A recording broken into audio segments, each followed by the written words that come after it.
안녕하세요. 투자는 과학이 나빠추일입니다. 투자는 재미난 놀이다들 현우입니다. 저번 주에 영상이 하나도 올라가지 않았죠? 그렇지. 제가 제주도에 낚시하러 다녀왔습니다. 다금바를 잡아왔지요. 저희가 총 5명이 출조해서 그러니까 총 25만 원 써가지고 한 300g 정도 낚았으니까 키로 단격에 75만 원 정도 하죠. 아주 고급 어종이에요 이게 쥐치가.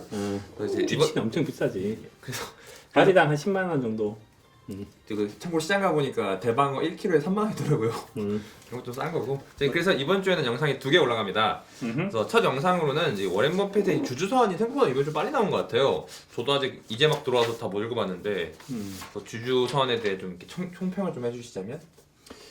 뭐 워렌 버핏의 주주사는 항상 사람들한테 감동을 주는데 일단은 영을 더 잘했으면 좋았다. 맞아요. 그러면 더 큰 감동을 받았겠지 이런 생각이 항상 들지만 이번에도 역시 이제 워렌 버핏이 글을 썼는데 글에 이제 뭐라 그럴까 그러니까 세상에 대한 놀라운 통찰이도 보이는 뭐 그런 글들이 되게 많았던 것 같아요. 그래서 크게 두 가지로 나누면 하나는 이제 워렌 버핏이 세상을 바라본 태도에 대한 얘기, 애티튜드. 하나는 이제 워렌 버핏이 투자자로서 혹은 사업가로서 이제 어빌리티에 대한 얘기인 거지. 그러니까 태도는 일단 크게 딱 두 가지로 나누죠. 워렌 버핏 할아버지가 태도가 이제 그지. 첫 번째는 되게 이제 그 공격적인 대여한 그러한 류의 자본가다. 두 번째는 그럼에도 불구하고 이 사람이 정말 겸손하다. 그걸 볼 수 있는 페이지가 있는데 에버러닝 머신? 그렇지. 에버러닝 머신이면서 그래서 워렌 버핏 할아버지가 되게 공격적이다라는 포인트를 집어내는 건 13페이지에 있는 거지.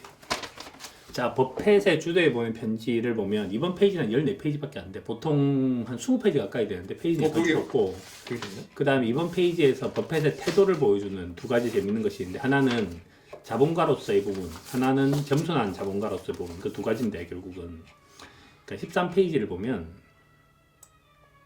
버핏이 그런 표현을 쓰더라고. 자기가 최초에 투자한 이야기를 해. 투자한 이야기. 꽁투 줄 때. 그러니까 아메리칸 테일윈드에 대한 얘기를 하면서 오는 3월 11일이 되면 그 다음에 저는 77년째 주식 투자를 한 사업이 됩니다.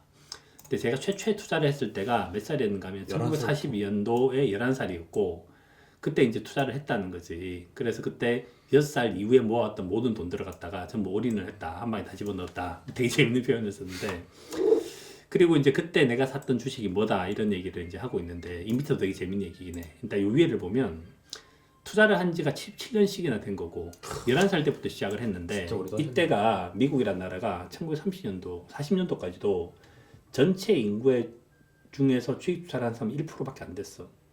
워렌 버핏이 굉장히 소수에 해당됐던 거야. 그 당시 주식 투자를 했던 사람이. 현재 우리나라 몇 명쯤 되겠어? 낚시보다 적다는 걸 알고 있죠. 그렇지. 우리나라 현재 인구가 5천만이고 경제활동 인구가 2,500만인데 500만 명이 주식 투자를 하고 있지. 우리나라도 이제 경제활동 인구 중에서는 뭐 한 5분의 1 전체적으로 한 10% 정도쯤 되는 거지. 굉장히 적은 편이고 투자를 시작했다. 근데 이때가 보면 되게 재밌는 게 42년도야. 42년도면 2차 세계대전 끝나기 전이야. 전쟁 중에 산 거야 주식을. 전쟁 중에. 그냥 당연히 이거는 굉장히 공격적인 투자를 한 거고 실제로. 그래서 이제 그런 투자를 했다는 사실을 이제 알게 되는 거지. 그래서 이때 이 사람이 굉장히 공격적으로 투자를 했고 그 밑에 제가 놀란 얘기는 뒤에 보면 이게 우선주야. 시티 서비스라는 회사에 보통주가 아니라 프리퍼스타 우선주를 샀다고. 뭐 배당을 많이 준다고 생각해서 그걸 샀을 수도 있겠지만 하여튼 그 주식을 3주를 샀어. 그리고 그때 이제 이런 얘기를 해. 저도 자본가가 됐다고 생각하니까 정말 기분이 좋았어요. 네. 그래서 이 사람은 돈을 버는 것에 관심이 정말 많은 거야. 자본가로서. 근데 돈을 벌었다. 이렇게 시작했다는 얘기를 하고 있고 위에 제목에도 이제 아메리칸 테일윈드에 대한 얘기를 했는데 그러니까 이제 미국이란 나라가 뒤에서 이제 바람을 불어줬다 이거지. 바람을 불어줬다. 그래서 거기도 이제 그 얘기가 나오는데 이 사람이 마지막 페이지에도 그 얘기를 한다고. 지난 77년 동안 제가 돈을 많이 벌긴 했는데 그 중에서 가장 중요했던 요인은 뭐니 해도 미국이란 나라였다. 그러니까 미국의 경제가 성장을 했기 때문에 우리는 돈을 벌었다. 그래서 우리는 정말 럭키하다. 정말 글로리어스하게 럭키하다. 그리고 그러한 류의 이제 뒤에 뒷배가 있었다 이거지. 뒤에서 이제 밀어주는 것이 가장 큰 힘이었다. 한국은 이런 거 없나요? 아니 뭐 이제 우리나라도 사실 지금까지 경제는 이렇게 성장해 왔지. 그래서 이제 이 얘기를 하는 걸 딱 보면 느끼게 되는 것이 이 사람이 정말 세상에 대해 되게 겸손한 자세를 가지고 있다. 그리고 정말 훌륭한 자본가다라는 사실을 알 수 있는 거지. 이게 이제 애티튜드에 대한 얘기야. 그다음에 더 중요한 얘기는 뭐냐 하면 이 사람의 어빌리티에 대한 얘기지. 이 사람의 어빌리티에 대한 얘기. 그건 정말 재밌는 이야기다. 자, 버핏에 대한 능력에 대한 부분을 보면 완전 다른 얘기인데 올해 이제 워렌 버핏의 주주총회가 주주사인이 딱 끝나는데 우리나라 모든 신문사의 기사는 그랬어. 워렌 버핏 돈 까먹었다 드디어. 워렌 버핏 어쩔 수 없었다. 뭐 투자 현인도 당했다. 뭐 이런 얘기 계속 하고 있다고. 뭐 어느 회사가 망했다 이런 얘기를 하면서 버핏은 그런 편을 쓰는 거야. 실제로 기본적으로 회사가 주식을 갖고 있잖아. 주식을 갖고 있으면 이게 트레이딩 에셋으로 구분이 되게 돼 있어. 그럼 회계 시스템에 뭐라 써야 되는가 하면 예를 들어서 내가 삼성전자 주식을 100만 주를 샀다고. 너무 많다. 예를 들어 100주를 샀다고. 100주를 샀는데 현재 주가가 이제 예를 들어서 5만 원이야. 그러면 5만 원 곱하기 100주 해서 이제 그걸 갖다가 재무제표에 올리게 돼 있다고. 트레이딩 에셋으로. 그럼 예를 들어서 주가가 빠지면 그만큼 손해 처리할 거고 주가가 비싸면 더 비싸게 처리할 거 아니야. 그러면 그렇죠. 그걸 처리하는 기한이 있을 거잖아. 예를 들어서 12월 30일이라든지 9월 말이라든지 그렇게 처리를 한다고. 그러니까 그때 주가를 조작하기도 한다고 사실 약간 그걸 윈도우 드레싱 효과라고 얘기를 하는데 근데 워렌 버핏은 그런 것 자체가 문제가 있다는 얘기를 하는 거야. 그래서 무슨 얘기를 하는가 하면 제너럴 액셉티드 어카운팅 프린시플이라는 회계 시스템이 요구하는 류의 것들은 실제 가격을 올리라고 얘기를 하는데 이런 막투 마켓 관행 가격에다가 현재 가격을 갖다 집어넣는 관행은 뭘 만들어내는가 하면 와일드한 그 다음에 이건 무슨 단어인지 모르겠는데 하여튼 어떤 스윙을 만들어낸다. 그러니까 가격이라고 얘기를 하는 것이 스윙을 하기 때문에 실제로 이 믿을 것이 없다. 그럼 워렌 버핏의 능력이 어디 있는가 하면 주가를 보지 않는다는 거야. 그러니까 우리가 가격 가치에 대한 얘기를 하면 버핏은 가격을 안 봐. 오로지 가치만 봐. 그럼 봐야 되는 가치가 뭔데요? 제가 하고 싶은 충고는 이거야. 투자자한테 준 충고는 focus on only operating 이제 earning인 거야. 그러니까 매출을 보는 것이 아닙니다. 순이익을 보는 것이 아닙니다. 오로지 영업이익을 봅니다. 영업이익만이 롱런한 이익입니다. 라는 얘기야. 그러니까 워렌 버핏은 자기가 갖고 있는 능력을 발휘시키는 데 있어서 가장 중요하게 생각하는 것들은 뭔가 하면 오로지 영업이익이라는 거지. 영업이익이 가장 중요하고 다른 걸 별로 볼 필요가 없다. 그렇게 하는 것이 더 중요하다라고 얘기를 하는 거지. 그럼 도대체 뭘 봐야 됩니까? 라고 얘기를 해서 버핏이 크게 하나하나의 나무를 보지 말고 전체를 보세요 라는 얘기를 해. 전체를 보세요 라는 얘기를 하고 그럼 도대체 우리는 뭘 해야 되냐라고 하면 버핏은 영업이익을 내는 회사들에 대한 투자를 계속해. 근데 어떻게 투자를 하는가 하면 능력이 여기서 있는데 버핏은 첫 번째 자기 회사는 뭐가 돼야 되냐라고 얘기를 하면 위에서 네 번째 패러그래프 하나 둘셋 넷 여기 있네. 우리는 어떤 회사가냐 하면 금융회사야. 파이낸셜 포트리스 금융 요새를 갖고 있는 거야. 네. 요새를 갖고 있고 우리는 이제 뭐뭐뭐 하는데 제일 마지막에 이게 제일 재밌는데 네. 어떤 실수를 할 수도 있어. 실수를 할 수 있는데 그럼에도 불구하고 절대 현금이 모자라진 않는 거야. 항상 캐시 리저브가 있다. 그러니까 내가 예를 들어서 투자를 하는 데 있어서 손해를 본다라도 캐시 리저브가 있다.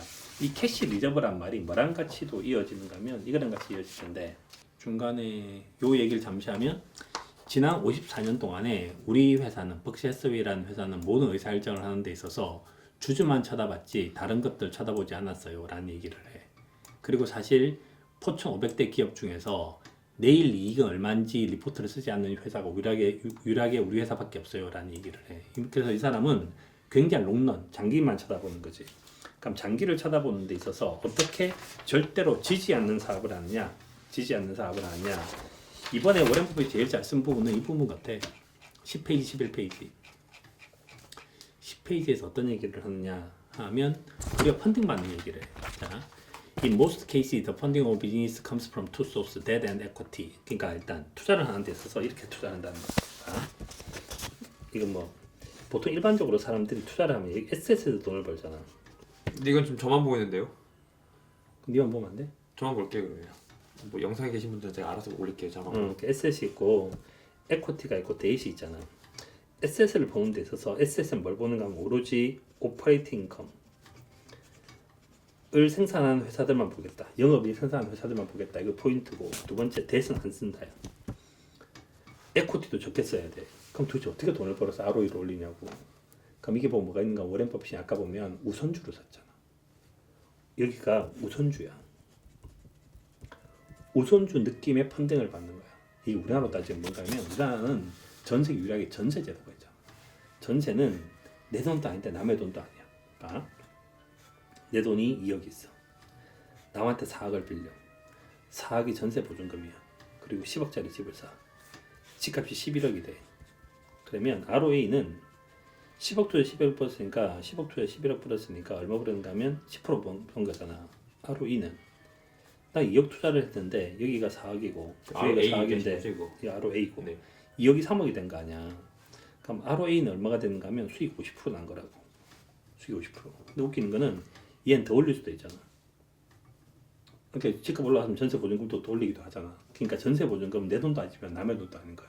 그러니까 버핏은 첫 번째 절대 대선 쓰면 안 된다. 그래서 우리는 부채를 쓰지 않아요. 왜냐하면 부채를 쓰면 이렇게 주식 투자처럼 수익률의 진폭이 되게 크다라고 생각을 하고 다른 모든 사람들은 다 시가평가를 할 거 아니야. 난 안 봅니다라고 얘기를 해도 그러면 예를 들어서 우리가 주식 같은 경우에 미수를 하거나 레버리지 이렇게 투자를 하게 되면 망하잖아. 그래서 그런 짓을 하지 않습니다. 항상 또 현금이 남아 넘치는 거니까 하지 않습니다. 그럼 도대체 못 쓰는데 그거는 그러면 이것만 갖고 투자를 하게 되면 수익이 안 나올 거 아닌가. 그렇죠. 그 밑에 뭐가 나오는가 하면 using debt and equity가 아니라 우리 회사는 다른 무엇인가 씁니다. other people money, 다른 사람의 돈을 빌렸습니다 라고 하는데 그게 바로 뭔가 하면 그것이 그 보험 그렇지 나오는. 그렇지. 그래서 그게 뭐가 있는가 하면 플롯이라는 개념인 거야. 플롯. 그래서 워렌 버핏은 돈을 빌린 방법을 뭘 쓰는가 하면 보험회사를 쓰는 거야. 워렌 버핏 투자한 회사는 저 뒤에 보면 뭐 나오는 것이 게이코 나오잖아. 네. 게이코. 유명한 게이코가 되게 유명한 회사지. 그러니까 우리나라로 따지면 그게 화재 보험 회사 같은 회사들인 거야. 근데 이제 아빠도 예를 들어서 자동차 보험을 들잖아. 그럼 자동차 보험료를 계속 내잖아.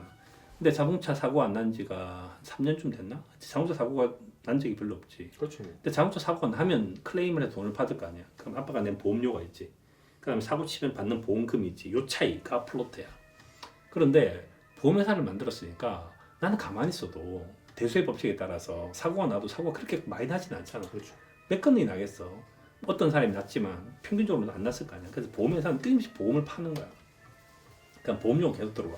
근데 그 돈은 늦게 내도 돼. 늦게 줘도. 그러니까 이 보험이라고 하는 것이 워렌 버핏이 사용하는 굉장히 중요한 펀딩인 거야. 수단이죠. 네. 그렇지. 그래서 이제 보험을 받아서 돈을 낸다. 그래서 이게 하나가 있고, 그 다음에 마지막에 되게 좀 재밌는 얘기긴 한데, 우리 그 얘기했잖아. 왜 애플을 안 팔았을까? 그때 그 얘기를 했잖아. 뭐 경기순환 주기를 갖고 얘기한 적도 있었지만, 사실 더 중요한 요인은 뭔가 하면 텍스지. 텍스. 디퍼드 텍스. 그래서 이게 마지막이라는 거야. 버핏은 이 그 리텐션 어닝 이익을 갖다 유보시키고 계속적으로 이제 그걸 갖다 쌓기 위한 모든 수단과 방법을 다 담고하는 거지. 그러니까 배당을 주지도 않고 배당을 주지 않다 보니까 지금 주가가 뭐 몇 억씩까지 이제 와버린 거잖아. 이렇게 그러니까 그걸 주지 않는 거야. 배당을 현재 주주한테 배당을 주지 않고 그걸 계속 2년 세금도 안 내는 거지. 2년 세금을 안 내기 위해서 거래를 하지 않는 거지. 그냥 거래 자체도 굉장히 줄어드는 거고. 그다음에 보험사를 통해서 다른 사람 돈 빌려가지고 그거 갖고 사업하고 그거 갖고 번 거는 보험 그 실제 한 사람은 또 안 주는 거지. 그러니까 계속 남의 돈으로 사업을 하는 거야. 이게 이 사람이 갖고 있는 가장 큰 능력인 거지.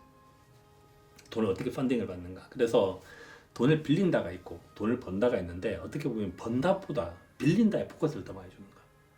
어떻게 해서 비용을 줄일 것인가. 사실 이거는 되게 어려운 일인데 그걸 한다는 거지. 그래서 이게 이제 버핏이 갖고 있는 되게 놀라운 부분들인 거고. 그러니까 버핏은 전체 구조를 생각하는 사업가인 거야. 이게 전체 구조. 그러니까 저 회사를 사면 저 회사 주가가 얼마나 오를까 이런 거에 대한 관심 전혀 없고 저 회사는 도대체 얼만큼의 가치를 나한테 장기적으로 줄까 요 생각을 하고 저 회사 사기 위해서 어떻게 남의 돈을 쓸까 그 두 가지는 끊임없이 생각하는 사람.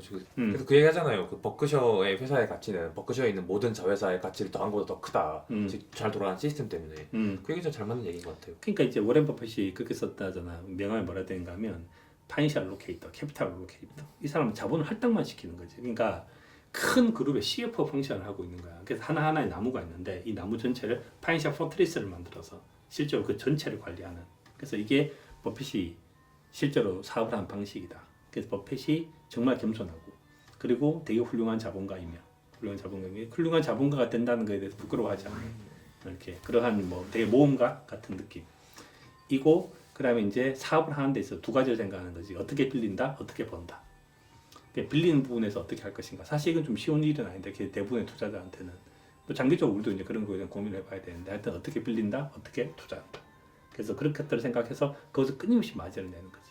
그리고 항상 명분은 써 있지. 우리는 장기를 쳐다봅니다. 우리 앞으로 미래를 쳐다봅니다. 그래서 엄청난 긍정주의자고 그러니까 2차 세계대전 때 2차 세계대전 와중일 때 주식을 샀고 이렇게 한 거지. 뭐 이길 거라는 게 뭐 명백하긴 했습니다. 네. 그러니까 뭐 여하튼지 정말 대단한 사람인 거지. 가끔씩 이제 볼 때마다 이렇게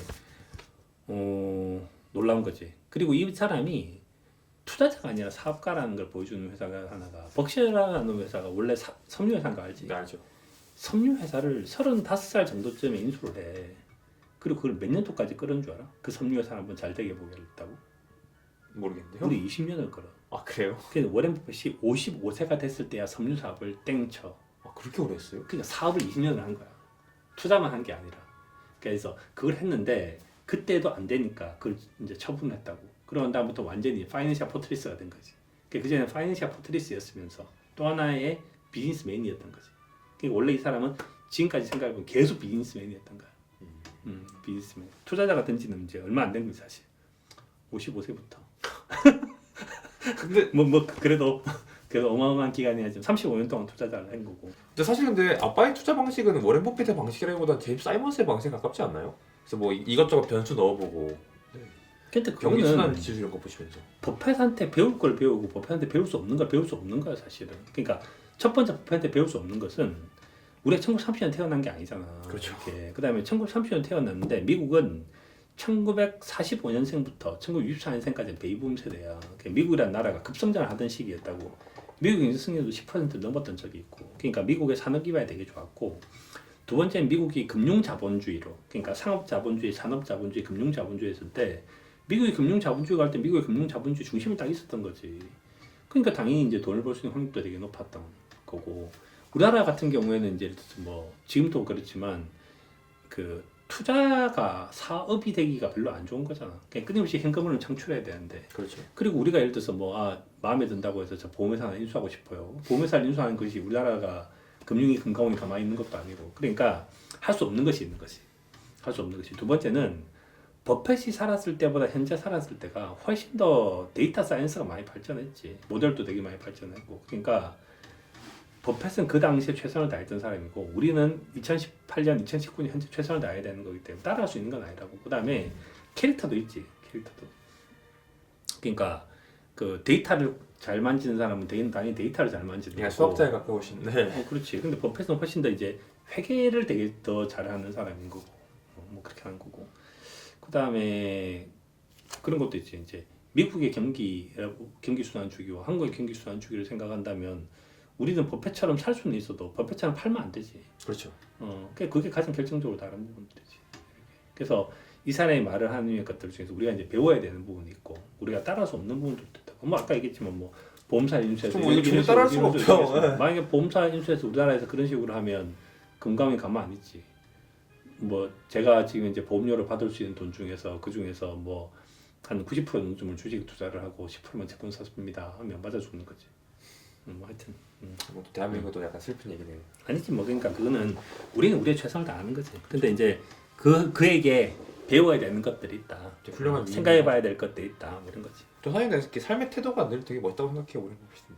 저그 에버 러닝 머신 그 현인이란 말이 진짜 잘 어울리는 것 같아요. 그 사람. 그렇지. 그래서 이게 버핏이 그런 표현을 쓰는데 크게 보면 경제라고 하는 것이 이제 수요 공급이라고 생각하면 마이너리티가 돼야 되는 거잖아. 그러니까 버핏은 2차 세계대전 때 주식을 사는 것부터가 이미 마이너리티야. 그 다음에 1% 투자하지 않을 때 주식 투자한 것도 마이너리티고, 그 다음에 모든 사람들이 회사에 들어가서 일을 할 때 창업을 한 것도 마이너리티가 된 거고, 뉴욕에 있지 않고 월스트리트에 있지 않고 네브라스카 오마하 간 것도 이제 마이너리티가 된 거고, 그냥 투자를 하는 데 있어서 단 한 번도 그 당시 시장에서 핫한 이슈, 뭐 IT라든지 테마 이런 걸 한 번도 없는 것도 마이너리티고, 버핏은 그런 마이너리티의 길을 걸어왔던 정말 훌륭한 사람인 거지. 그래서 이제 한 번씩 볼 때마다 이렇게 띵 때리는 사람인 거지. 그럼 이제 마지막으로 총 이렇게 영상 끝내면서 버핏에 대해서 한 줄 평 하시면서 그냥 끝내시죠. 무서운 할아버지고 놀라운 할아버지. 그 다음에 항상 이렇게 그 자기 생각 덩어리를 이렇게 외부 사람한테도 준다는 것 참 되게 고마운 일이죠. 정말 고마운 일이겠죠. 그러면 이제 우리는 별거 아니지만 이한금융교육 홈페이지에 시장 파트에 벅시스웨이의 올해 주주총회 사안을 올려놓을 테니까 보실 분 한번 보시면 될 것 같습니다. 그럼 감사합니다. 네.